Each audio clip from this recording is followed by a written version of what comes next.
Seems like my last couple of videos have got me down, so I don't know about anybody else. Basically, I wanted to do a video about something that wasn't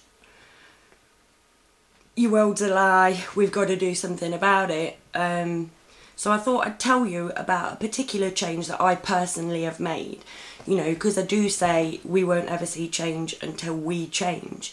And I've mentioned that I'm on this experiment, the experiment of one, the idea of which is to change the things in myself so that I can then say, look, you know, we're bred wrong. The way we are is wrong, because if you do it the other way, I could tell you for a fact that your life becomes better, and I can do that. You know, I've been on this experiment for several years now, and one way that I've changed myself is murder. I've stopped murder. Right. Years ago, we had the sofa, and then by the side we had the little table, and it had a lamp on it. Now, there used to be this patch of it. It's scutty, right? I'll warn you, it's scutty. This patch of wall that I lovingly nicknamed the graveyard, because there was a lamp on it, all the moths and dragonflies and everything would come around the light, and all I'd do, I'd just do no more than go, pfft, you know what I mean? Because I was afraid of them, anything wiggly or small or everything. I was afraid of them, so I'd just go bang, kill them, and leave the guts and the odd leg or wing or whatever as a warning to everybody else, don't come round because she's going to twat you. But it was like a bit of a feature. Shameful. That's what I used to be. And in stark contrast, a few weeks ago we were out walking the dog, and we walked out the front garden, and there was a snail going by. So I said, like, to my boyfriend, like, you know, mind the snail, don't tread on it, you know, because I've changed. And then when we came back, I booted it. Right? By accident, totally by accident. My foot, like, say, this is the snail, my foot kind of, like, went, and kind of, it went like that. I didn't stamp on it, but I launched the fucker into orbit.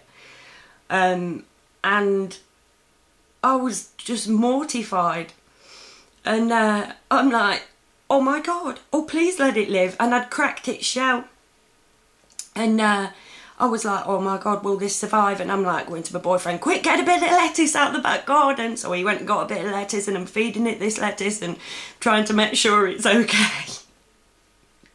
Right, and then last night we went out, and there was this snail coming up into our garden at the front, and I got down to say hello to the snail. So I put my finger down, and it would proper chomping my finger, because a lot of snails will go by, but I love the feeling of a snail chomping on your finger. It's so cute. Making you uncomfortable. And then I moved my finger away, and the snail came round to get my finger again, and I looked, and it got this hole in its shell on its back. Its like shell was a bit buggered up, and I'm like, oh my word, is that the same snail sort of thing come to say thank you for saving its life? May or may not have been. It was definitely a damaged snail, but it was proper giving me love, man. But it really made me realise how I've changed. You know, what changed, the change that I've made in myself. You know, I would kill things because I was frightened of them, because I didn't know what else to do. And now I look at it from the perspective of like, well, it's just going on its merry way. They don't know, you know, it's tiny, but it still has a consciousness, it's still living, and who am I to remove that consciousness? Who am I to wipe out alive? And so I've completely changed the way that I act vis-a-vis little creatures.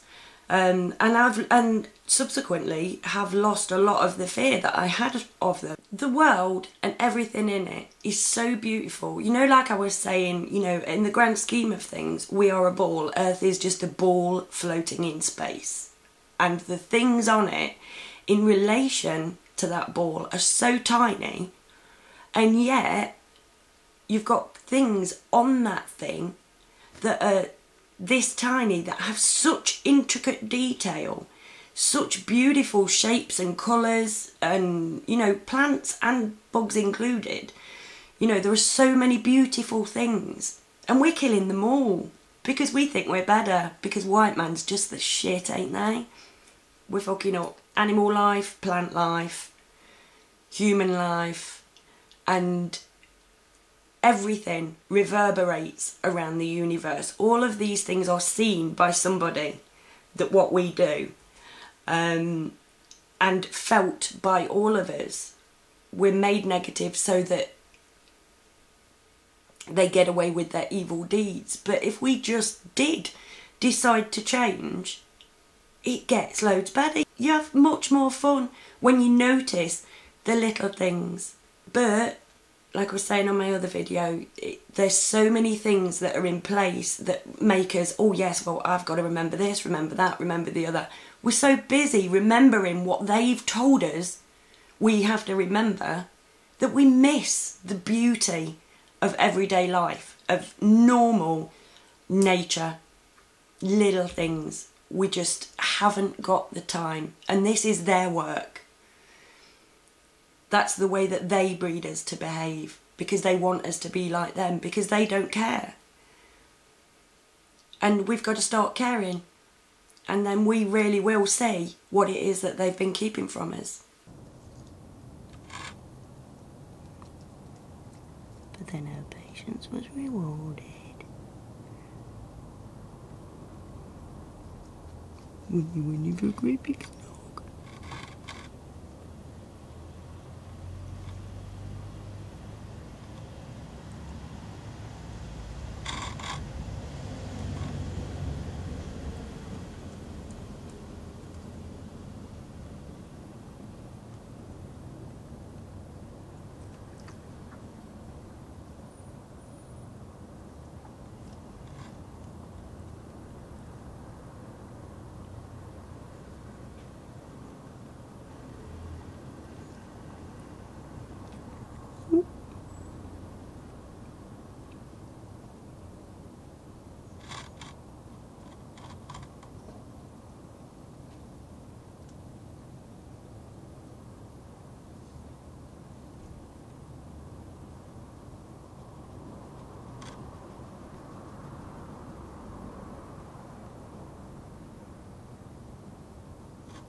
Right in